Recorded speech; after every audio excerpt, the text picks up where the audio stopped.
ನಾನು ಬಸವರಾಜು. ಪವಿತ್ರ ರಂಜಾನ್ ತಿಂಗಳು, ಅದು ಫೆಬ್ರವರಿ 28 ಬೆಳಗ್ಗೆ 9:40. ಇರಾನ್ನ ಸುಪ್ರೀಂ ಲೀಡರ್ ಆಯತ್ತುಲ್ಲಾ ಅಲಿ ಖಮೇನಿ ಬರ್ಬರವಾಗಿ ಹತ್ಯೆ ಆಗ್ತಾರೆ.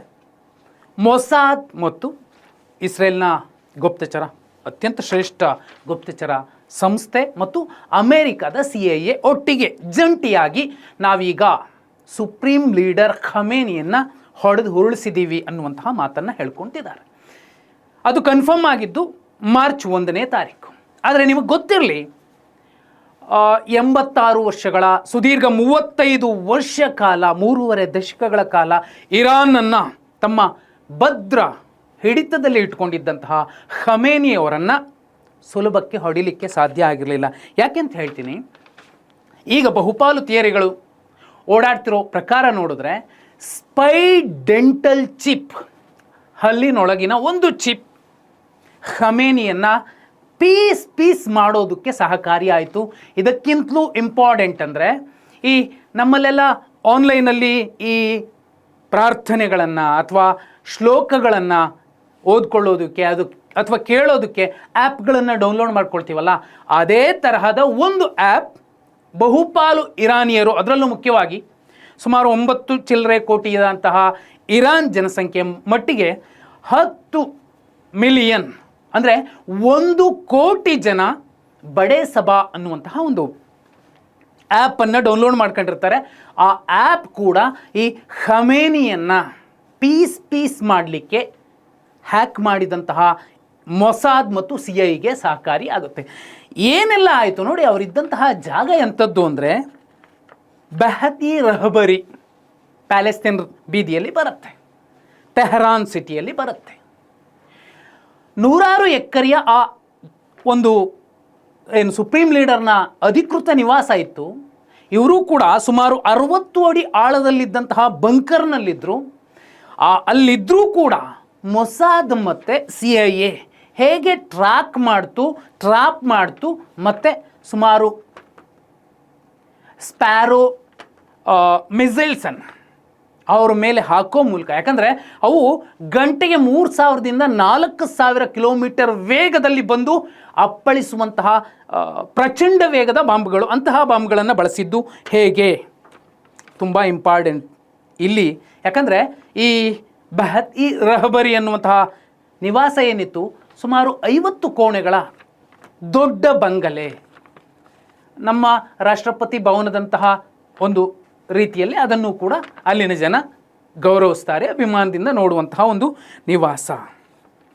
ಅರೆ ಇಲ್ಲಿ ಹೇಗೆ ಆ ಜಾಗಕ್ಕೆ ಹೋಗಬೇಕಿತ್ತು ಯಾರೇ ಆಗಲಿ, ಇರಾನಿನ ಅಧಿಕಾರಿಗಳಿರಲಿ, ರಾಜಕಾರಣಿಗಳು ಯಾರೇ ಇರಲಿ, ಕಣ್ಣಿಗೆ ಬಟ್ಟೆ ಕಟ್ಟಿ ಅವರನ್ನು ಕರ್ಕೊಂಡು ಹೋಗ್ತಿದ್ರು ಖಮೇನಿ ಎಲ್ಲಿದ್ದಾರೆ ಅಂತ ತೋರಿಸ್ಲಿಕ್ಕೆ ಅಥವಾ ಅವ್ರ ಜೊತೆಲಿ ಮಾತಾಡಲಿಕ್ಕೆ. ನೋಡಿ, ಥರ್ಮಲ್ ಕ್ಯಾಮರಾಗಳನ್ನು ಬಳಸಿದ್ರು ಇಡೀ ಬಿಲ್ಡಿಂಗ್ಗೆ, ಸ್ಕ್ಯಾನಿಂಗ್ ಹೆಜ್ಜೆಗೂ ಇತ್ತು. ಆದಾಗ್ಯೂ ನಂಬಿಕಸ್ಥರನ್ನಷ್ಟೇ ಅಲ್ಲಿ ಕೆಲಸಕ್ಕೆ ಇಟ್ಕೊಂಡಿದ್ರು. ಇಷ್ಟಿದ್ರೂ ಕೂಡ ಆಯತ್ತುಲ್ಲಾ ಅಲಿ ಖಮೇನಿಯನ್ನು ಮೊಸಾದ್ ಮತ್ತು CIA ಎಷ್ಟು ಜಾಣ್ಮೆಯಿಂದ, ಚಾಕಚಕ್ಯತೆಯಿಂದ ಹೊಡೆದು ಉರುಳಿಸಿದೆ ಅಂತ ನೋಡ್ಬಿಟ್ರೆ ನಿಜಕ್ಕೂ ಅಚ್ಚರಿ ಮೂಡುತ್ತೆ. ಈ ಹಿಂದೆ ಕೂಡ ಇದೇ ಮೊಸಾದ್ ಪೇಜರ್ಗಳನ್ನು ಬಳಸ್ಕೊಂಡು ತೀರಾ ಸಿನಿಮಾ ಸ್ಟೈಲಲ್ಲಿ ಬಾಂಬ್ ಬ್ಲಾಸ್ಟ್ ಮಾಡಿ ಇಡೀ ಇರಾನ್ನಲ್ಲಿ ಒಂದು ಆತಂಕವನ್ನು ಸೃಷ್ಟಿಸಿತ್ತು. ತಾಂತ್ರಿಕವಾಗಿ ಒಂದು ಇಸ್ರೇಲ್, ಮೊಸಾದ್, ಬೇರೆ ದೇಶಗಳಲ್ಲಿನ ಗುಪ್ತಚರ ಇಲಾಖೆಗಳನ್ನೂ ಕೂಡ ಹಿಂದಿಕ್ಕುವಂತಹ ತಾಕತ್ತು ಹೊಂದಿದೆ ಅನ್ನೋದಕ್ಕೆ ಈ ರಣಬೇಟೆ, ರಾಜಬೇಟೆ ಸಾಕ್ಷಿಯಾಗಿದೆ. ಫೆಬ್ರವರಿ 28, 2026 ಬೆಳಗ್ಗೆ 9:40, ಕೇವಲ 60 ಸೆಕೆಂಡ್ಗಳಲ್ಲಿ ಈ ಬೇಟೆಯನ್ನು ಹೊಡೆದು ಉರುಳಿಸಿದೆ. ನೋಡಿ, ಅವರು ಬಳಸಿದ್ದೇನು, ಸ್ಪ್ಯಾರೋ ಮಿಸೈಲ್ಸ್. ಇದಕ್ಕಿಂತಲೂ ಇಂಪಾರ್ಟೆಂಟ್ ಅಂದರೆ ಬಂಕರ್ ಬಸ್ಟರ್ ಮಿಸೈಲ್ಸ್, ಇವೆರಡನ್ನು ಬಾಂಬ್ಗಳನ್ನು ತುಂಬ ಅಚ್ಚುಕಟ್ಟಾಗಿ ಬಳಸಿತ್ತು. ಆಪರೇಷನ್ ರೋರಿಂಗ್ ಲಯನ್ ಅನ್ನುವಂತಹ ಹೆಸರಿಟ್ಕೊಂಡಿದ್ದಂತಹ ಈ ಆಪರೇಷನ್ ಕೇವಲ 60 ಸೆಕೆಂಡ್ಗಳಲ್ಲಿ ಮುಗಿಸಿರುವಂಥದ್ದು. ನೋಡಿ, ತುಂಬ ಸೂಕ್ಷ್ಮವಾಗಿ ಗಮನಿಸಿದ್ರೆ ಇಸ್ರೇಲ್ ಗುಪ್ತಚರ ಇಲಾಖೆ ಮೊಸಾದ್ ಹಲವು ವರ್ಷಗಳಿಂದ, ದಶಕಗಳಿಂದ ಈ ಸುಪ್ರೀಂ ಲೀಡರ್ ಮೇಲೆ ಕಣ್ಣಿಟ್ಟಿತ್ತು. ಸ್ಪೈಗಳಾಗಿ ಹೋದವ್ರು ಯಾರು? ಡೆಂಟಿಸ್ಟ್ಗಳು, ಡಾಕ್ಟರ್ಗಳು ಅಲ್ಲಿ ಕೂತು ಮಾಡಿದ್ದೇನು? ಇರಾನ್ನ ಸೈನಿಕರನ್ನು, ಸೇನಾ ಅಧಿಕಾರಿಗಳನ್ನು ಟಾರ್ಗೆಟ್ ಮಾಡಿಕೊಂಡು ಅವರು ಹಲ್ಲವು ಅಂತ ಬಂದಾಗ ಆ ಕ್ಯಾವಿಟೀಸ್ ಮಧ್ಯೆ ಈ ಟ್ರ್ಯಾಕ್ ಮಾಡಬಹುದಾದಂತಹ ಟೆಕ್ನಾಲಜಿಯ ಚಿಪ್ಗಳನ್ನು ಅಳವಡಿಸಿತ್ತು ಅಂತ ಈಗ ಬಹುಪಾಲು ಸುದ್ದಿ ಸಂಸ್ಥೆಗಳಲ್ಲಿನ ವರದಿಗಳಲ್ಲಿ ಮತ್ತು ಪ್ರಕಟಣೆಗಳಲ್ಲಿ ನಮಗೆ ಸ್ಪಷ್ಟವಾಗಿ ಕಾಣಿಸ್ತಿರುವಂಥದ್ದು. ಭರ್ಜರಿಯಾಗಿ ಪ್ಲ್ಯಾನ್ ಮಾಡಿತ್ತು. ಖಮೇನಿ ಖಚಿತ ಅಡಗುತಾಣ ಎಲ್ಲಿದೆ ಅದನ್ನು ಕಂಡುಹಿಡಿಯೋದಕ್ಕೆ ಇದೇ ಇರಾನ್ನ ಸೈನಿಕರು, ಯಾಕಂದರೆ 60 ಸೆಕೆಂಡ್ಗಳಲ್ಲಿ ಬ್ಲಾಸ್ಟ್ ಆದಂತಹ ಬಂಕರ್ ಬಸ್ಟರ್ ಬಾಂಬ್ಗಳಿರಬಹುದು ಅಥವಾ ಸ್ಪ್ಯಾರೋ ಮಿಸೈಲ್ಸ್ಗಳಿರಬಹುದು, ಇವೆರಡರ ಸಹಾಯದಿಂದ ಏನೊಂದು ದೊಡ್ಡ ಬೇಟೆ ಆಯಿತು.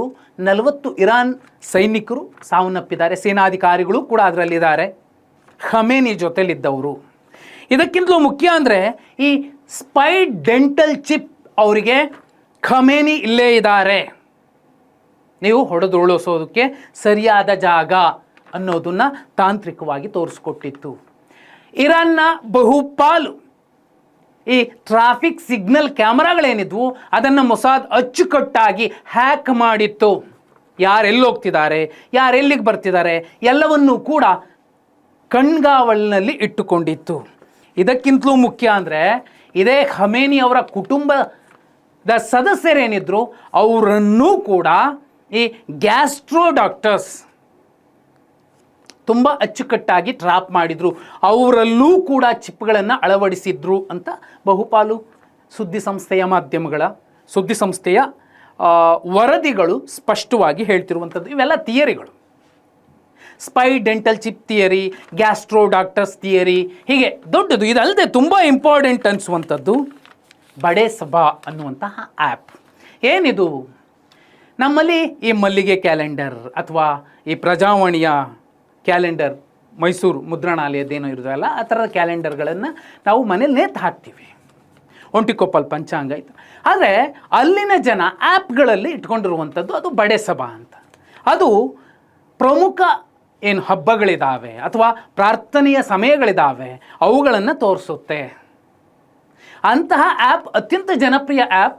ಅದನ್ನು ಬಡೆ ಸಭಾ ಪ್ರೇಯರ್ ಆ್ಯಪನ್ನು ಇರಾನ್ನ ಸುಮಾರು 1 ಕೋಟಿ ಜನ ಬಳಸ್ತಿದ್ದಾರೆ, ಅದಕ್ಕಿಂತ ಹೆಚ್ಚಿದ್ದಾರೆ. ಆದರೆ 1 ಕೋಟಿ ಜನರನ್ನು ಮೊಸಾದ್ ಮತ್ತು CIA ಹ್ಯಾಕ್ ಮಾಡಿತ್ತು. ಅದು ಕೂಡ ಯಾರ್ಯಾರು ಎಲ್ಲೆಲ್ಲಿದ್ದಾರೆ, ಹೇಗೆ ಮಾಡ್ತಿದ್ದಾರೆ, ಖಮೇನಿಯನ್ನು ಹೇಗೆ ಟ್ರ್ಯಾಕ್ ಮಾಡೋದು ಅನ್ನೋದನ್ನು ಹುಡುಕ್ಲಿಕ್ಕೆ ಸಹಕಾರಿಯಾಗಿತ್ತು. ಕೇವಲ ನೋಡಿ, ಬರೀ 60 ಸೆಕೆಂಡ್ಗಳಲ್ಲಿ ಒಬ್ಬ ದೈತ್ಯ ನಾಯಕ ನೋಡಿ, ಖಮೇನಿ ಹೀರೋ ವಿಲನ್ ಏನೇನು ಕೊಡಿ, ಕೆಲವರ ಪಾಲಿಗೆ ಯಾರು ಹೀರೋ ಆಗಿರ್ತಾರೆ, ಇನ್ನು ಕೆಲವರ ಪಾಲಿಗೆ ಆತ ವಿಲನ್ ಆಗಿರಲೇಬೇಕು. ಕೆಲವರಿಗೆ ವಿಲನ್ ಆಗಿದ್ರೆ ಕೆಲವರಿಗೆ ಹೀರೋ ಆಗಿರ್ತಾರೆ, ಏನು ಮಾಡಲಿಕ್ಕಾಗಲ್ಲ. ಆದರೆ ಅವರವರ ರಾಷ್ಟ್ರದ ಹಿತಾಸಕ್ತಿಗಳನ್ನು ಅದು ನಿರ್ಧರಿಸುತ್ತೆ. ನನ್ನ ದೇಶದ ಮಟ್ಟಿಗೆ ಖಮೇನಿ ಬೇಕು ಅಂದರೆ ಬೇಕು, ಬೇಡ ಅಂದರೆ ಬೇಡ, ಅದು ಬಿಟ್ಬಿಡಿ. ಆದರೆ ಆ ದೇಶದೊಳಗಿನ ಒಂದು ಆಂತರಿಕ ವಿಚಾರವನ್ನು, ಅದರಲ್ಲೂ ಮುಖ್ಯವಾಗಿ ಖಮೇನಿಯ ಅಸಾಸಿನೇಷನ್ ಬಗ್ಗೆ ಅಷ್ಟೇ ಮಾತಾಡೋದೇ ಆದರೆ ಕೇವಲ 60 ಸೆಕೆಂಡ್ಗಳಲ್ಲಿ ಸ್ಪೈ ಡೆಂಟಲ್ ಚಿಪ್ ಕೂಡ ಖಮೇನಿಯನ್ನು ಮುಗಿಸೋದಕ್ಕೆ ಸಹಕಾರಿಯಾಗಿತ್ತು ಅಂದರೆ ಮೊಸಾದ್, CIA ಮೊಸಾದ್ ಎಷ್ಟು ದೊಡ್ಡ ಜಾಣ್ಮೆಯ ಬೇಟೆಯನ್ನಾಡಿದೆ ಅನ್ನೋದಕ್ಕೆ ಈ ಎಲ್ಲ ವಿಚಾರಗಳು ಸಾಕ್ಷಿಯನ್ನು ನುಡಿತಿದ್ದಾವೆ. ಖಮೇನಿಯ ಈ ಬರ್ಬರ ಹತ್ಯೆಯ ಬಳಿಕ, ಯಾಕಂದರೆ 40 ಡೆಡ್ ಬಾಡಿಗಳ ಪೀಸ್ಗಳ ಮಧ್ಯೆ ಈ ಇರಾನ್ನ ಸುಪ್ರೀಂ ಲೀಡರ್ ಡೆಡ್ ಬಾಡಿ ಕೂಡ ಪೀಸ್ ಆಗಿತ್ತು. ಅದನ್ನು ಕನ್ಫರ್ಮ್ ಮಾಡೋದಕ್ಕೆ 1-2 ದಿನಗಳ ಕಾಲ ತಗೊಳ್ಳೋದಕ್ಕೆ ಸಮಯ ಹಿಡಿಯಿತು ಇರಾನ್ಗೂ ಕೂಡ. ಈಗ ಮುಂದೇನಾಗತ್ತೆ ಅನ್ನುವಂತಹ ಆತಂಕ ಈ ಕಡೆ ಇರಾನ್ಗೂ ಇದೆ, ಇಸ್ರೇಲ್ಗೂ ಇದೆ, ಅಮೇರಿಕಾ ಕೂಡ ಪ್ರವೋಕ್ ಮಾಡ್ತಿದೆ. ನೀವು ಇನ್ನೂ ಏನಾದರೂ ಮಾಡಿದ್ರೆ ಇನ್ನೂ ದೊಡ್ಡ ಮಟ್ಟದಲ್ಲಿ ನಾವು ಪಾಠ ಕಲಿಸ್ಬೇಕಾಗತ್ತೆ ಅಂತ ಟ್ರಂಪ್ ಕೂಡ ಹೇಳ್ತಿದ್ದಾರೆ.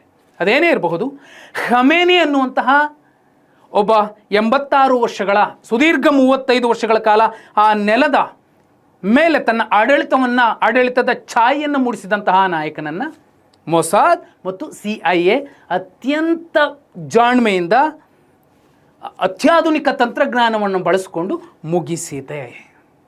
ಖಮೇನಿ ಈ ಹತ್ಯೆಯ ಬಗ್ಗೆ ಅಥವಾ ಈ ಒಂದು ಅಸಾಸಿನೇಷನ್ ಬಗ್ಗೆ, ಮೊಸಾದ್ ಮತ್ತು CIA ಬಳಸಿದಂತಹ ತಂತ್ರಜ್ಞಾನದ ಬಗ್ಗೆ, ಸ್ಕೆಚ್ ಬಗ್ಗೆ, ಪ್ಲಾನ್ ಬಗ್ಗೆ ನೀವೇನಂತೀರಾ?